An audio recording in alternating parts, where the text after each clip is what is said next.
اور پھر حضور نے ایک موقع پر تو سختی فرمائی، فرمایا جو نماز پڑھتے اپنی نظریں آسمان کی طرف اٹھاتا ہے وہ باز آ جائے، ورنہ ایسا نہ ہو کہ رب اس کی آنکھیں ہی چھین لے، وہ باز آ جائے اس کام سے۔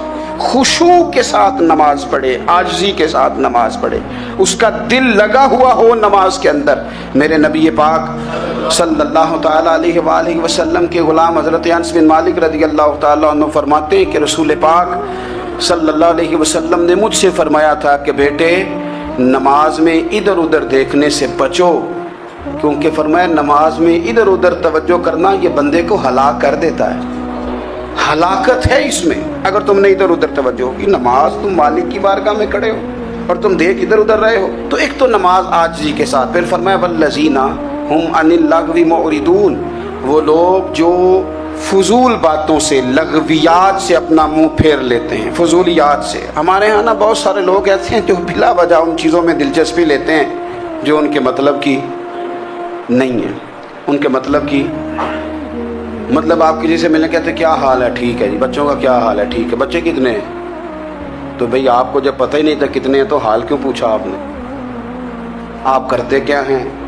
آپ کا بڑا بھائی کیا کرتا ہے، چھوٹا بھائی کیا کرتا ہے، ابا جی کیا کرتے ہیں؟ بھئی آپ کے مطلب کی بات نہیں، آپ مطلب کی مقصد کی بات کریں، بے مقصد باتوں میں الجھنے کی ضرورت نہیں ہے۔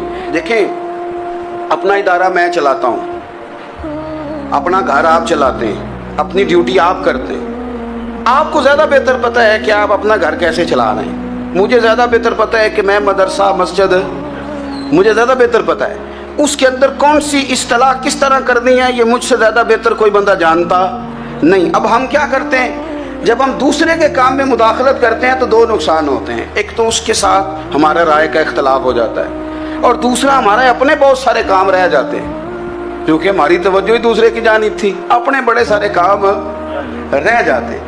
اس لیے بہت ساری ایسی چیزیں ہیں جن میں بلا وجہ کوئی مقصد نہیں۔ ہم پرانے لوگوں سے باتیں سنا کرتے تھے، ہمارے بزرگ کہا کرتے تھے جڑے پنڈ جانا نہیں، جڑے پنڈ جانا نہیں ہوتا راہ پوچھنے دی کی لو۔ لغویات میں نہ الجھے، فضولیات میں نہ الجھے، یعنی ٹو میں رہنا، ٹو میں۔ آپ یقین کریں میں نے پرسنلی طور پہ اس چیز کو محسوس کیا ہے کہ ہمارے بہت سارے اہم حقوق صرف اس لیے مس ہوتے ہیں کہ ہماری اپنے سے زیادہ توجہ سامنے والے پہ ہوتی، سامنے والے۔ میں نے دیکھا بڑے بڑے عجیب سوال اور بڑے بڑے انوکھے سوال، مطلب یہ کہ اتنی لمبی چوڑی، اور لوگوں کو بڑا پتہ ہوتا ہے یہ فلاں آدمی جو ہے اس کے بچے کتنے ہیں، وہ بیاہ کہاں پہ ہیں، کس کس علاقے میں ان کی شادیاں ہوئی ہیں۔ اتنی تفصیلات کی ہمیں ضرورت نہیں ہے، ہم سے تو ہمارے بارے میں پوچھا جائے گا، تو ہمیں اپنا معاملہ بڑا صاف ستھرا۔ دیکھیں کیا سونی بات کی مدینے والے رسول، قربان جائیں حضور کے جملوں پر۔ ایک شخص نے پوچھا حضور سونا اسلام کون سا ہے، خوبصورت مسلمان کون ہے؟ تو نبی پاک صلی اللہ علیہ وسلم نے فرمایا وہ خوبصورت مسلمان ہے جو بات اس کے مقصد کی نہیں، بے معنی ہے، وہ بات وہ چھوڑ دے۔ بے مقصد باتوں سے الجھنا جو بندہ چھوڑ دے وہ مسلمان بڑا سونا مسلمان ہے۔ ہم کمزور اس لیے ہوتے ہیں کہ ہماری توجہ زیادہ دوسروں کی باتوں پر پڑتی ہے۔ کچھ چیزیں ایسی ہوتی ہیں جو ہم نہ فراخ دلی سے بانٹتے ہیں، اور کچھ چیزیں ایسی ہوتی ہیں جو مجبور ہو کر ہم دیتے ہیں۔ کئی دفعہ ایسا ہوتا ہے کہ سامنے والا کچھ زیادہ تکلیف میں ہوتا ہے اور ہمارے پاس بھی وسعت نہیں ہوتی، لیکن زیادہ اجر اسی بندے کو ملتا ہے جو تھوڑی تکلیف برداشت کرے اور سامنے والے کی تکلیف کو دور کرے۔ مدینہ منورہ میں نا قحط پڑ گیا تھا، غلہ نہیں ملتا تھا، تو قحط کے زمانے میں لوگ نا پھر چیزوں کو مہنگا کر کے بیچتے ہیں۔ ہمارے ہاں ایک طرف چینی کی لائنیں لگی ہوتی ہیں اور دوسری دفعہ چھاپا پڑتا ہے، پورے کے پورے گودام بھرے ہوئے نکل آتے ہیں، لوگ مصنوعی قلت پیدا کر دیتے ہیں۔ حضرت عمر فاروق رضی اللہ تعالیٰ عنہ کے زمانہ نور میں قحط پڑ گیا تھا، گندم کا دانہ اس طرح ہو گیا تھا جس طرح سونا ہے۔